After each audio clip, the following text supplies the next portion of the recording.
మతాచార్యులు దేశాభివృద్ధికి సదా వ్యతిరేకులు. వారిని అవతలికి నెట్టేయండి. వారింక మారరుగాక మారరు. వారి మనస్సులు ఎన్నటికీ పెరగవు. శతాబ్దాల మౌఢ్యానికి, నిరంకుశత్వానికి పుట్టిన సంతానమది. స్వామి వివేకానంద తన మిత్రుడికి 1893 జూలై 10న రాసిన లేఖలోని మాటలివి. నమస్కారం. ప్రతిధ్వని కార్యక్రమానికి స్వాగతం. వైరాగ్యానికి, సాధన చతుష్టయానికి, ఆధ్యాత్మిక ప్రబోధానికి కేంద్ర నిలయాలుగా ఉండాల్సినటువంటి మఠాలు ఇవాళ వివాదంలోకి లాగబడుతున్నాయి. మఠాలు, పీఠాలు స్థాపించడానికి వెనకాలుండాల్సినటువంటి ఉద్దేశ్యాలు, ఆదర్శాలు ఏమిటి? ఆ ఆదర్శాలకి, ఉద్దేశాలకి మఠాలు ఎందుకు దూరంగా జరుగుతున్నాయి? వాటి వ్యవహార శైలి ఎలా ఉన్నది? ఇందులో తీసుకురావాల్సినటువంటి మార్పులు, సంస్కరణలు ఏమిటి అనేటటువంటి విషయం మీద ఇవాళ ప్రత్యేకమైనటువంటి చర్చను చేపట్టాం. ఈ చర్చలో పాల్గొనడానికి ఒక మఠాధిపతి, అలాగే మఠాల యొక్క, పీఠాల యొక్క వ్యవహార శైలి మీద ప్రత్యేకమైనటువంటి అధ్యయనం చేసినటువంటి ముగ్గురు ప్రముఖులు మన స్టూడియోలో ఉన్నారు. వారిని పరిచయం చేసుకున్న తర్వాత చర్చను ప్రారంభించుకుందాం. శ్రీ కెఎల్ కాంతారావు మఠాలు, ఆశ్రమాల వ్యవహారాలను సుదీర్ఘకాలంగా హేతువాద దృక్పథంతో పరిశీలిస్తున్నటువంటి వ్యక్తి. శ్రీ సిద్ధేశ్వరానంద భారతి స్వామి కుర్తాళంలోని సిద్ధేశ్వరి పీఠం అధిపతి. డాక్టర్ ఎన్ ఇన్నయ్య హేతువాద ఉద్యమ నాయకులు, ప్రపంచవ్యాప్తంగా మఠాలు, ట్రస్టుల పనితీరులను పరిశీలిస్తూ అనేక ఉద్యమాలు నిర్వహించినటువంటి వ్యక్తి, గ్రంథ రచయిత. శ్రీ పివిఆర్కే ప్రసాద్ దేశంలోని అత్యున్నత పదవులు నిర్వహించిన మాజీ ఐఏఎస్ అధికారి, తిరుమలలోని 1000 కాళ్ల మండపం వివాదం మీద ప్రభుత్వం నియమించిన కమిటీకి సారథ్యం వహిస్తున్నటువంటి ప్రముఖులు. చర్చలోకి వెళ్లే ముందు ఈ అంశం మీద వివిధ రంగాల ప్రముఖులు ఏమంటున్నారో ఒకసారి చూద్దాం.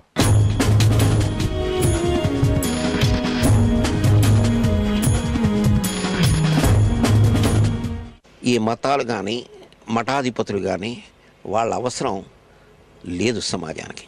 ఈ మతం కానీ, దైవభావం కానీ, మతాధీశులు కానీ మనస్సుకు ఒక ఊరట కల్పించేటటువంటి సాంత్వన సాధనంగా ఉన్నారు. లేదని నేను ఆ ఉపయోగం ఉంటుంది. ఈ సాంత్వన సాధనం ఎప్పుడు ఉంటుంది అంటే వాళ్ళు ఒక నైతిక శక్తిగా ఉంటేనే ఉంటుంది. ఎప్పుడైతే వాళ్ళు నైతిక శక్తిగా లేకుండా పోతారో సాంత్వన సాధనంగా కూడా మతం కానీ, మఠాధీశులు కానీ మనకు ఉపయోగపడినటువంటి స్థితి వస్తుంది. వీళ్ళేమిటి, వాళ్ళ దగ్గరే నీతి నిజాయితీ లేవు, ఇంకా వాళ్ళు మనకేం సాంత్వన ఇస్తారు అనేటువంటి ఒకటి వస్తుంది. రాను రాను ఒక హిందూ మతమే కాదు, ప్రతి మతంలోనూ కూడా నైతిక పాత్ర తగ్గిపోయింది. ఈ రోజున క్రైస్తవ మతంలో ఏం జరుగుతుందో మనం చాలా చూస్తున్నాం. పోపు, ఈ క్రైస్తవ మత అధిపతులు, వాళ్ళ మీద సెక్స్ స్కాండల్స్ అమెరికాలో బోల్డని వచ్చాయి. అలాగే ముస్లిం ఇమాంలు వాళ్ళు కూడాను ఒక రకమైనటువంటి హింసావాదం వైపు వెళ్ళిపోయేటప్పుడు, ఇస్లాం శాంతి మతం అన్నప్పుడు శాంతికి అంత నిలబడింది అనేది కూడా మనకి లేకుండా పోతుంది. అలాగే హిందూ మతం వసుధైవ కుటుంబకం అనే భావనతో ప్రారంభించి లోకా సమస్త సుఖినో భవంతు అని అన్నప్పుడు దాని యొక్క శంకరాచార్యులు ఎవరినో చంపించారు అని అంటే ఇక లోకా సమస్త సుఖీభవ ఎక్కడుంది, రాలేదు.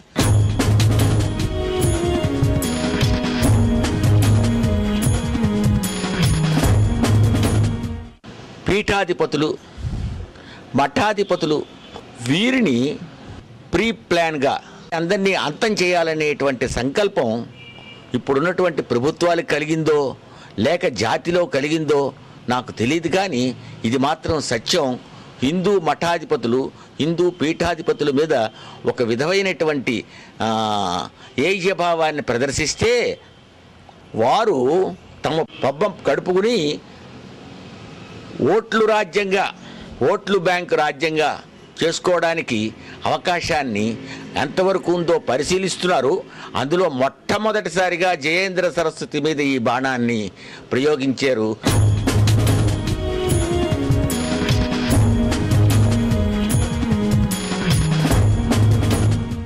ఈ మఠాల వల్ల సమాజానికి ఏమాత్రము ఉపయోగం కనపడడం లేదు.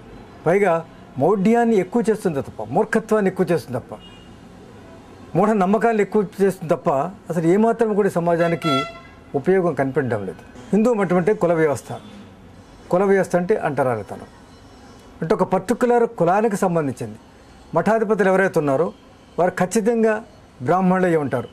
ఆ బ్రాహ్మణులు ఒక తెగ అయి ఉంటారు. ఆ ఒక తెగలో మరీ ఉపతెగ అయి ఉంటారు అంతే. వారు తప్ప ఆ మఠానికి ఆధిపత్యం వహించడానికి వాళ్ళు వీల్లేదు. అంటే మఠానికి సంబంధించినటువంటి కార్యకలాపాలన్నీ కూడా ఆ ఒక్క తెగ, అందులో ఒప్పుకోలము వారే చేయవలసి వస్తుంది అంతే. వారు చేస్తున్నటువంటి కార్యకలాపాలకి వారిని ఎవరు నియమిస్తారు, దానికి ఒక చెక్ లేదు.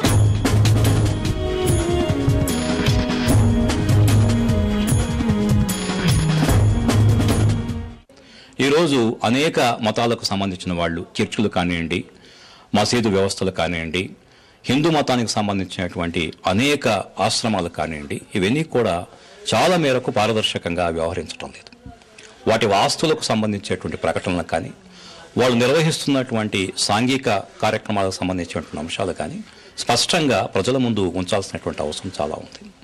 ఈ ఉదంతం ద్వారా 2500 సంవత్సరాల చరిత్ర కలిగినటువంటి శంకర మఠం యొక్క కార్యక్రమాలు కనీసం ఇప్పుడైనా సరే ప్రజలందరికీ తెలియడం అనేటువంటి చాలా అవసరం ఉంది.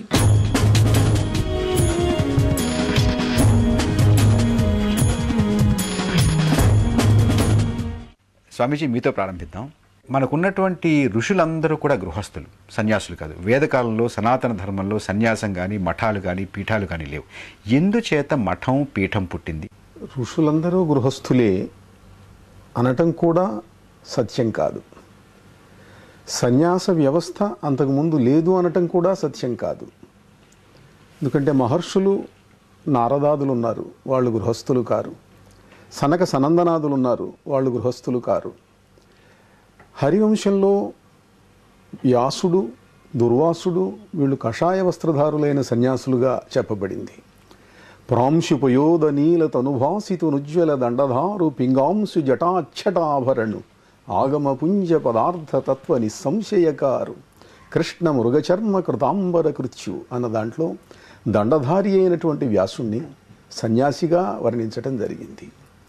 భాగవతంలో శుకుణ్ణి గురించి చెబుతూ ఆయన ప్రవ్రజ్య తీసుకున్నటువంటి సన్యాసి అని వర్ణించటం జరిగింది. యం ప్రవ్రజంతమనుపేతమపేత కృత్యం ద్వైపాయనో విరహకాతర ఆజుహావ. కనుక వ్యాసుడు సన్యాసి అంటే గృహస్థుడు అయిన తర్వాత సన్యాసి అయినాడు ఆయన. కొందరు గృహస్థులుగా ఉండి తర్వాత సన్యాసులైన వాళ్ళు, కొందరు గృహస్థాశ్రమం లేకుండా బ్రహ్మచర్యంలో నుంచి సన్యాసం తీసుకున్న వాళ్ళు. ఇది ఏదో ఇటీవలి కాలంలో వచ్చినటువంటి వ్యవస్థ అనటం పొరపాటు. ఆ వేళ ఉన్నటువంటి ఆశ్రమాలే రాను రాను పీఠాలుగా, మఠాలుగా రూపాంతరం చెందినటువంటి, దానికేం అభ్యంతరం అంటే ఒక అభిప్రాయం ఏంటంటే ఆదిలో బౌద్ధాన్ని, తర్వాత క్రైస్తవాన్ని కూడా ఎదుర్కోవడానికి ప్రచ్ఛన్న బౌద్ధంగాను, ప్రచ్ఛన్న క్రైస్తవంగాను హిందూ మతం మారుతూ ఆ ప్రక్రియలో ఆ క్రమంలో పీఠాలు, మఠాలు ఏర్పడ్డాయి. అది అంగీకరించమండి. పీఠాలు, మఠాలు ఆదికాలం నుంచి ఉన్నాయి. అయితే వీటి ప్రభావం లేదని అనం. ప్రభావాన్ని బట్టి, అవసరాన్ని బట్టి ఏదైనా కొన్ని మార్పులు చేర్పులు ఉండవచ్చు, కానీ ఈ వ్యవస్థ మాత్రం అత్యంత ప్రాచీనమైంది. ఎందుకంటే శంకరాచార్యుల వారు చెప్తూ కూడా తాను సన్యాసాన్ని సృష్టించానని అనలే, ఆయన పునరుద్ధరించారు. వేదములలో, ఉపనిషత్తులలో ఉన్నదాన్ని వారు తీసుకొని చేశారే తప్ప ఎవరు సృష్టించింది కాదు. ఇది అనాది కాలం నుంచి ఉన్నది. కాంతారావు గారు, శంకరాచార్యుల వారి నుంచి ఆధునిక మఠాలు మొదలైనండి. ఆయన సనాతన ధర్మ ప్రచారం కోసం బయలుదేరి తను కొంతకాలం చేసిన తర్వాత భారతదేశంలో 4 మూలాల 4 మఠాలను ప్రతిష్ఠించాడు. శృంగేరి, ద్వారక, పూరి, బదరి, మధ్యలో కంచిపీఠం, ఈ పీఠాలను ప్రతిష్ఠించాడు. ఇవి ఆ తర్వాత వాటికి ఉపాంగాలుగా ఈ పీఠాధిపతులు మరికొన్ని పీఠాలను ప్రతిష్ఠించారు. ప్రయాగ పీఠం, హంపి విరూపాక్ష పీఠం, ఇలా రకరకాల పీఠాలు వచ్చినాయి. ఇవన్నీ ఏంటంటే సనాతన ధర్మాన్ని ప్రచారం చేయడానికి శంకరాచార్యుల వారు చేసినటువంటి ఒక మహాప్రయత్నం. సనాతన ధర్మ ప్రచారంలో శంకరాచార్యుల వారు ముఖ్యంగా చెప్పినటువంటి అంశం ఏంటంటే ధర్మ ప్రచారం అనేది అందరికీ అందాలి అని చెప్పాడు. ఈ సన్యాసి అనేవాడు అందరికీ అందుబాటులో ఉండాలి అన్నాడు, అందరినీ సమానంగా చూడాలి అన్నాడు. ఆ ప్రకారంగా ఆయన జీవితంలోనే ఆయన మనీషా పంచకం రాశాడు. నాకు అందరూ కూడా సమానులే, నాకు బ్రాహ్మణుడైనా చండాడైనా సరే నాకు సమానమే అనేటటువంటి ప్రచారం చేశాడు. ఆ రకంగా అందరినీ సములుగా భావిస్తూ సనాతన ధర్మాన్ని అందరికీ ప్రచారం చేయాలనే భావనతో ప్రతిష్ఠించబడ్డవే ఈ పీఠాలు. డాక్టర్ ఇన్నయ్య గారు, ప్రపంచవ్యాప్తంగా ఇతర మతాలలో కూడా ఉన్నటువంటి పీఠాలు, మఠాలు, వాటి యొక్క స్థాపన ప్రపంచవ్యాప్తంగా అన్ని మతాలు కూడా వివిధ రూపాలలో పీఠాలని, మఠాలని స్థాపించాయి. ఈ స్థాపనలో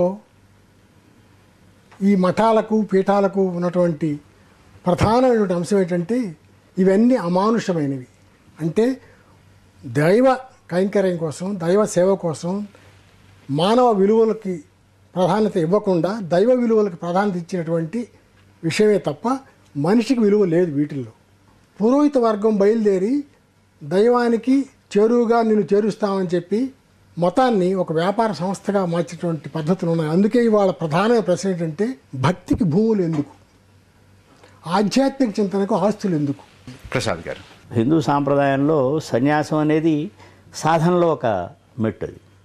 అది మొదట అది ప్రతి వ్యక్తి ఇండివిజువల్ సాధన చేసుకోవడానికి వచ్చినటువంటి కార్యక్రమంలో అది సమాజంలో విలువలు, నైతిక విలువలు పడిపోతాయన్న ఉద్దేశంతో వాటిని సమాజంలో ఒక రకమైన ధార్మిక శక్తి పెంచడానికి ఇవి ఏర్పాటు చేసుకున్న సంస్థలుగా అవి మొదలైనవి. ధార్మిక కార్యకర్తలను తయారు చేయడానికి, లేకపోతే మంచి పండితులను తయారు చేయడానికి ఒక రకమైన యూనివర్సిటీ లాగా ఈ సన్యాసులు ఇవి అవి నెమ్మదిగా పీఠాల కింద అది కన్వర్ట్ అవటం. స్వామీజీ, అసలు పీఠం మఠం స్థాపనకి వెనకాల ఉన్నటువంటి ఉద్దేశం, లక్ష్యం ఏమి?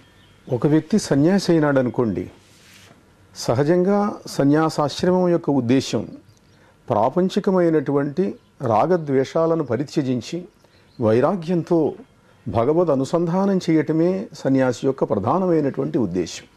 అయితే ఈ పీఠములు మఠాలు ఈ వ్యవస్థ ఏర్పాటు చేయడంలో ఉన్న అవసరం ఏమిటంటే, సన్యాసి అయినటువంటి వాడు ఈ ప్రపంచాన్ని పరిత్యజించి తన వ్యక్తిగతమైనటువంటి ముక్తి కోసం ప్రయత్నం చేయటం మాత్రమే కాక, ఒక వ్యక్తిని ఈ సమాజం తపస్సు చేయనిస్తున్నది కనుక సమాజాన్ని ఒక సువ్యవస్థలో ఉంచటానికి కూడా ఈ ధర్మాచార్యులైనటువంటి యతులు నడుము కట్టాలి. తపస్సు ఒక భాగం, వైరాగ్య సాధన ఒక భాగం, ఆధ్యాత్మిక చైతన్యాన్ని అందుకోవటం ఒక భాగం. దాంతో పాటుగా సమాజ చైతన్యానికి, ధర్మ నిర్దేశానికి తమ వంతు కర్తవ్యాన్ని నెరవేర్చి తీరాలి అనేటువంటి ఒక బాధ్యతను కూడా ఈ పీఠములు మఠములు వహించవలసి వచ్చింది. ఎందుకు వచ్చింది అనంటే, సమాజంలో ఏ వర్గంలో ఏ వ్యవస్థలో ఉన్నవాడికైనా స్వార్థం ఉండే అవకాశం ఉన్నది. ధర్మాన్ని గురించి చెప్పేటప్పుడు, న్యాయాన్ని గురించి చెప్పేటప్పుడు పక్షపాతం వహించేటువంటి అవకాశం ఉన్నది. కానీ సర్వము పరిత్యజించినవాడు, తనకంటూ ఏమీ లేనివాడు, సుఖభోగములను వదులుకున్నవాడు, ఏ గృహస్థ అనుబంధాలు లేనటువంటి వాడు, అతడు ధర్మాన్ని సునిశ్చితంగా పరిశీలించి నిర్దేశించగలడు, ఈ సమాజానికి అందించగలడు. తాను ఏ సంకోచం లేకుండా, పక్షపాతం లేకుండా, ఏ విధమైనటువంటి సందేహము లేకుండా ధర్మ నిర్ణయం చేయగలిగినటువంటి ధైర్యము, శక్తి, త్యాగమయమైన జీవితం గడిపే సన్యాసికి ఉంటుంది కనుక అలాంటి వ్యక్తుల యొక్క అవసరం ఉన్నది. వాళ్ళు ఈ సమాజానికి ఈ బాధ్యత వహించాలి అని ఆ బాధ్యతను ఈ పీఠాధిపతులకు అప్పగించడం జరిగింది. కాంతారావు గారు, ఇవాళ వాటి పనితీరు, వాటి వ్యవహార శైలి ఆ రకమైనటువంటి ఉద్దేశాలు, ఆ రకమైనటువంటి లక్ష్యాలని ప్రతిబింబిస్తున్నాయా? లేదండి, ఎంత మాత్రం ప్రతిబింబించడం లేదు. ఇది ఇవాళ అని మీరు అన్నది ఇవాళే కాదు, మనకు చరిత్రకు అందినంత వరకు వివేకానందుడు కానీ, కందుకూరి వీరేశలింగం పంతులు కానీ, చిలకమర్తి లక్ష్మీనరసింహ పంతులు గారు కానీ వీళ్ళందరూ చెప్పింది ఏంటంటే, మఠాలు తమ యొక్క ధర్మాన్ని ఎంత మాత్రం నిర్వహించడం లేదని చెప్పారు. అసలు హిందూ మతంలోనే కొన్ని వర్గాల వాళ్ళకి, కొన్ని కులాల వాళ్ళకి, అగ్ర కులాల వాళ్ళకు మాత్రమే తమ సందేశం ఉండేట్టుగా చూస్తున్నారు. ఆది శంకరాచార్యుల వారు మనీషా పంచకన్న చదివి చండాలకు సాష్టాంగ నమస్కారం చేస్తాడు. కానీ చంద్రశేఖరేంద్ర సరస్వతి వారు అంటరాంతనం అనేది నా వ్యక్తిగత విషయం, నా ఇష్టం వచ్చిన నేను తాగుతాను, లేకపోతే లేదు, దాన్ని మాత్రం మీరు ఒక డిస్ప్యూట్గా తీసుకోవద్దు అంటాడు. జయేంద్ర సరస్వతి వారు అంటరాంతనాన్ని సపోర్ట్ చేసిన కారణంగా తమిళనాడులో దళితులు పెద్ద ఎత్తున ఉద్యమం లేవదీశారు. ఈ రకంగా అంటరాంతనాన్ని సమర్థిస్తూ ఉన్నటువంటిది ఒక సన్యాసికి ఎంత మాత్రం తగదు. ఇతర మతాల వాళ్ళే కాదు, తన మతంలో ఉన్న వాళ్ళని కూడా అంటరాని వాళ్ళుగా పరిగణించడం అనేది ఇవాళ పీఠాధిపతులు చేస్తున్నటువంటి ప్రమాదకరమైన విషయం. ప్రసాద్ గారు, మంచి ఉదాత్తమైన ఆశయాలతో స్టార్ట్ అయినప్పటికీ ఈ అరిషడ్ వర్గాలని ఎంతమంది సన్యాసులు అధిగమించారు? చాలా కామక్రోధ లోభ మోహాల వరకు చాలామంది చేసినా ఆ మాత్సర్యం దగ్గరికి వచ్చేప్పటికీ కొంత అవతల స్వామీజీ కన్నా మనం ఎక్కువ చేయాలి, ఆ పీఠం కన్నా మనం ఎక్కువ చేయాలి, ఈ ప్రచారం చేయడంలో ఇటువంటి సందర్భాల వల్ల ఈ కార్యక్రమాలు వారు చేయాల్సిన పరిధి కన్నా ఎక్కువ కార్యక్రమాలు చేయటం వల్ల కొన్ని ప్రాబ్లమ్స్ రావటం జరుగుతుంది. ఇన్నయ్య గారు, వాళ్ళు ఉన్నటువంటి మఠాలలో, పీఠాలలో ఎన్ని యోగ్యతాపూర్వకంగా మనకు కనపడతాయి? నేను గమనించినంత వరకు ప్రపంచవ్యాప్తంగా అన్ని మతాల్లోనూ, ఆ మతం ఈ మతం అనక్కర్లేదు, అన్ని మతాలకు మూలం పవిత్ర గ్రంథాలు కొన్ని ఉన్నాయి. ఆ మతాల గ్రంథాలని వాళ్ళు విశ్వసించి వాటిని పాటిస్తాము, అన్వయిస్తాము అంటారు. వాటికి మూలం ఏమిటంటే నమ్మకం. ఎందుకంటే వాటిని వివరించబోయే ముందు, వాటిని నిర్ధారించబోయే ముందు వాటికి ఆధారాలు ఉండవు. ఈ నమ్మకాలు ఏవి కూడా ఇవాళ ఆధునిక వైజ్ఞానిక దృక్పథంతో చూస్తే నిలబడవు. అయినప్పటికీ నమ్ముతున్నారు. ఎందుకంటే పరంపరానుగతంగా తల్లిదండ్రులు చెప్పినాయి, సమాజంలో వాళ్ళు చెప్పి వస్తున్నాయి. స్వామీజీ, ఇవాళ ఏ మఠంలోకి వెళ్ళినా అక్కడ ఎవరుంటారనంటే పెద్ద పెద్ద అధికారులు, పెద్ద పెద్ద వ్యాపారవేత్తలు, వీరు ఎక్కువగా ఉండి అక్కడ వారి యొక్క పలుకుబడితోటి మఠాలు నడుస్తున్నాయి అనేటటువంటిది ఎక్కువ కనబడి, సామాన్య ప్రజలు భక్త జన కోటికి అందుబాటులో మఠాలు లేవు అనేటువంటిది ఒక అభిప్రాయం.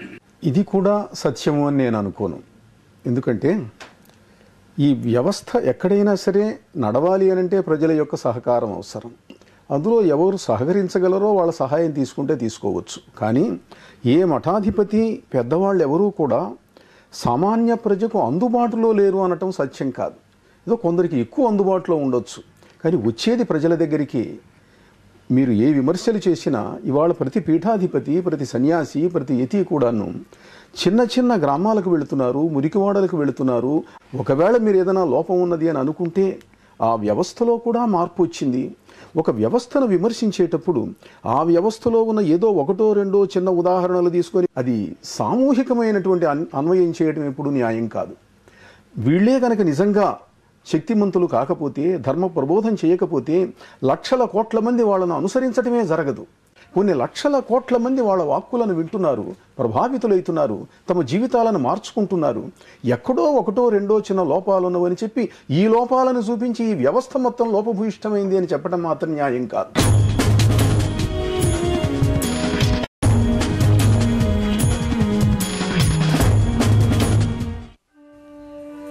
మఠాధిపతులైన స్వాములవారన్నా నాకెంతమాత్రం గౌరవం లేదు. పండితులు కొందరు కష్టపడి పీఠములెక్కి లోకులందరూ తమ శిష్యులని విర్రవీగుచూ భిక్షలని పేరు పెట్టుకుని ఊరూరా తిరగటం తగదు. చిలకమర్తి లక్ష్మీ నరసింహం స్వీయ చరిత్రలో రాసిన రాతలివి.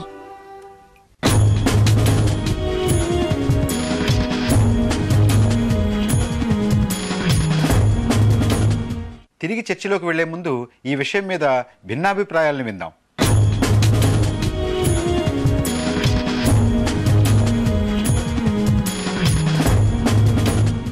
ఆత్మ, కర్మ, పునర్జన్మ, జన్మ, పుణ్యం, పాపం అని చెప్పి ఇక్కడ మనం తన్నుకొని చావడం తప్ప, ఉండే మనిషి మంచి చేస్తే ఈ లోకంలోనే మంచి అనుభవించాలి, చెడు చేస్తే ఈ లోకంలోనే చెడు అనుభవించాలి.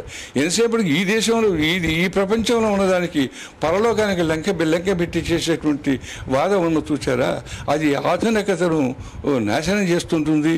మరి ప్రాచీన కాలంలో ఉన్నటువంటి మూఢనమ్మకాలు ఏవైతే ఉన్నాయో ఆ మూఢనమ్మకాల దగ్గరకు తీసుకువెళుతుంది.